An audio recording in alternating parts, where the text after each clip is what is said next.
Bonjour à vous, Charline Bonneau, diététicienne spécialisée en micronutrition et en aide au changement. Aujourd'hui, je vais répondre à une question à Eulalie qui m'a posé la question par rapport au magnésium. Donc ça va être l'occasion d'en parler un petit peu plus parce que c'est un des minéraux que j'aime beaucoup en fait, qui a beaucoup d'impact, dont on est souvent en carence en fait, et ça on s'en aperçoit relativement facilement. Il y a des signes qui sont assez révélateurs et qui jouent donc un rôle très important qui est parfois pas suffisamment connu, compris de tous.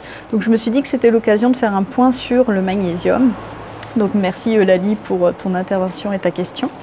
Et puis en même temps j'en profite pour vous montrer ce merveilleux paysage parce qu'aujourd'hui il n'y a pas beaucoup de vent, donc ça me permet de faire une vidéo comme ça sur mon balcon. Donc vous pouvez voir un petit peu la chance que j'ai d'avoir cette vue et profiter un peu de ce morceau de mer qu'on voit. Donc voilà. Et puis moi c'est l'occasion aussi d'en faire dehors, donc ça change un petit peu de décor. Donc le magnésium, c'est un minéral qui est très important au niveau quantitatif dans votre organisme, tout comme le calcium, mais qui intervient aussi au niveau d'énormément de processus. En fait, il intervient dans plus de 300 réactions enzymatiques qui sont liées à la production d'énergie et aussi au niveau, enfin surtout dans le domaine, dans le contexte musculaire en fait. C'est pourquoi justement quand vous êtes en carence de magnésium, il va y avoir des signes qui sont assez spécifiques, assez marqués, qu'on retrouve facilement en fait. En tout cas, en micronutrition, on s'intéresse énormément à ces symptômes parce que ça va avoir beaucoup de répercussions en fait sur d'autres fonctions, donc notamment les comportements alimentaires, des choses comme ça. Donc ce que je constate en tout cas dans mes consultations, c'est que de nombreuses personnes sont en carence de magnésium. Donc dans cette vidéo, je vais vous expliquer justement quels sont ces signes, comment vous pouvez donc augmenter et pallier ce manque de magnésium et aussi à quel moment le consommer, etc. Donc les principaux signes que vous pouvez avoir, ils vont être de trois natures. Ça va intervenir au niveau cérébral, donc là ça va être tous les signes liés à l'anxiété, tout ce qui est hypersensibilité, émotivité, toutes ces sensations un peu, vous savez, d'irritabilité que vous pouvez avoir particulièrement dans un moment. Surtout quand vous êtes stressé, vous pouvez sentir que justement vous êtes encore plus sensible au stress. Donc ça c'est des signes qui devraient vous mettre la puce à l'oreille que vous êtes peut-être en carence de magnésium. Il y a ça, il y a les maux de tête aussi. Donc ces signes-là, vous les mettez de côté si vous vous trouvez particulièrement sensible au stress en ce moment. Il va y avoir d'autres signes, des signes qui vont être plutôt musculaires. Donc là, ça va s'observer par des crampes. Alors si vous avez des crampes régulièrement ou plus de temps en temps même, c'est plutôt un signe de manque de magnésium.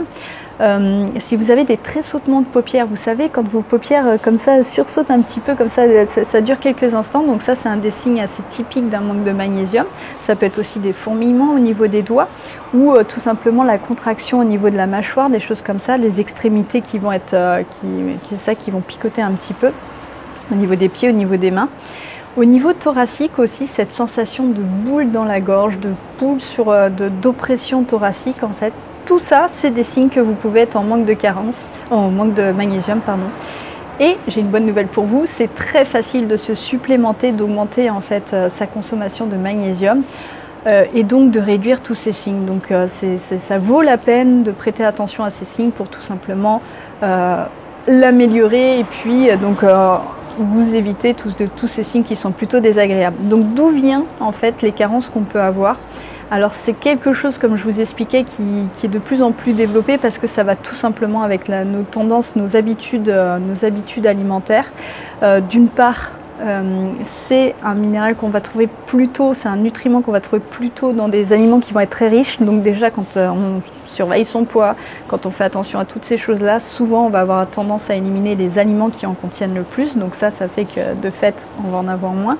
La qualité nutritionnelle de nos aliments aurait tendance aussi à être moindre, c'est-à-dire qu'on consomme tellement de produits, même des produits allégés, des choses comme ça qui vont être vides au niveau micronutritionnel que cette densité fait qu'on en apporte moins de toute manière. Et ensuite, il y a tout ce qui est stress. Quand vous êtes stressé dans un état d'anxiété un peu global, vous allez donc avoir plus de ce qu'on appelle de fuite urinaire de certains minéraux, dont le magnésium. Ce qui fait que même si vous en consommez beaucoup, vous en perdez aussi beaucoup plus. Donc dans les périodes de stress, sachant qu'on vit un peu avec cette base de stress au quotidien, il faudrait consommer plus de magnésium que ce qui nous a toujours été recommandé. Donc comment vous allez pouvoir apporter plus de magnésium ? Eh bien par l'alimentation. Il y a des aliments qui vont être très riches en magnésium, comme les crevettes roses par exemple, les fruits secs, en particulier les abricots secs. Tout ce qui est amandes aussi, tout ce qui est oléagineux et puis le chocolat noir. Donc là, vous l'avez compris, c'est pas des aliments que vous allez pouvoir non plus consommer dans une énorme quantité. Donc c'est ça le problème, c'est qu'il faudrait en apporter plus et d'un autre côté, si vous consommez beaucoup d'abricots secs, vous consommez beaucoup de sucre. Idem pour le chocolat, idem pour les amandes. C'est quand même de la matière grasse, même si c'est très intéressant, vous pouvez pas non plus en manger en quantité illimitée. Donc ça devient problématique. C'est pourquoi il existe d'autres sources aussi qui peuvent être intéressantes, comme les eaux minérales tout simplement. La Rosana, c'est une eau minérale qui est très riche en magnésium disponible, contrairement à l'eau départ qui va être beaucoup plus, si vous voulez, les autres minéraux qui vont être associés à côté vont freiner l'assimilation de ce calcium, en fait, de ce magnésium. Il va se complexifier, ce qui fait que ça va plutôt avoir cette conséquence d'augmenter le transit intestinal. D'ailleurs, on utilise l'eau départ en cas de troubles intestinaux plutôt que de vous apporter donc un apport en magnésium disponible. Donc préférez quand même la Rosana par exemple. Le plus simple, et c'est ce que je préconise et c'était un des seuls compléments nutritionnels que moi je recommande, ça va être de prendre justement du magnésium, un complexe de magnésium B6-taurine pour que ce soit plus assimilé, plus utilisable tout simplement. Donc là, moi je trouve que c'est la solution la plus simple et c'est là où justement je vais répondre à la question de Lali qui s'interrogeait par rapport à ces compléments nutritionnels qu'elle consomme. Effectivement, il y a des moments dans la journée qui vont être plus propices. Enfin, ça ne va pas être lié forcément au moment, ça va plutôt être lié à la qualité des autres aliments qui vont être associés à ce complément nutritionnel. Pour qu'il soit bien assimilé, déjà le magnésium, il doit être consommé durant les repas. Donc déjà, c'est une première chose.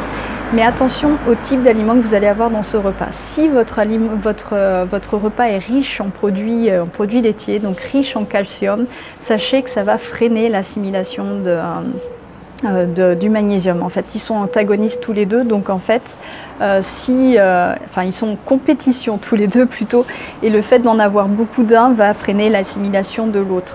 Donc, préférez plutôt à distance des repas qui vont être riches en produits laitiers. Donc, Lali, par exemple, si ton petit déjeuner est riche en produits laitiers, ça va pas être intéressant en fait. Il vaut mieux dans ces cas-là que tu le prennes plutôt au déjeuner. Donc, à distance de ça, et aussi à distance de tout ce qui va être aliment complet, très complet, parce que tout simplement tout ce qui va être phytate va complexer ce magnésium et donc limiter l'absorption.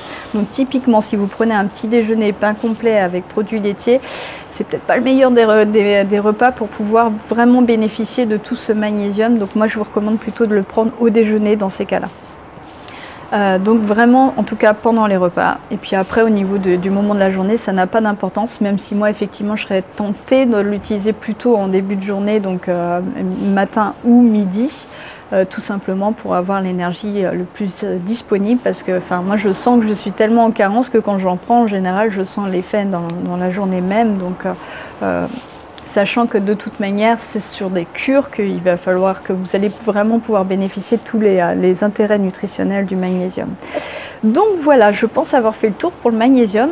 N'hésitez pas si vous avez des petites questions à ce sujet, je me ferai vraiment un plaisir d'y répondre parce que j'adore toute la partie micronutrition. Donc n'hésitez pas à poser vos questions si vous voulez aussi des informations sur d'autres vitamines, etc.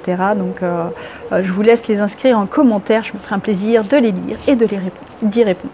Si cette vidéo elle vous a intéressé, pensez à la partager à votre entourage aussi, ça peut leur donner des petites informations intéressantes, à liker puis à vous abonner à ma chaîne pour avoir une information pour les prochaines vidéos. Et puis en attendant, n'oubliez pas qu'un changement alimentaire, c'est un changement qui doit être global et qui repose sur un pourquoi fort. À demain.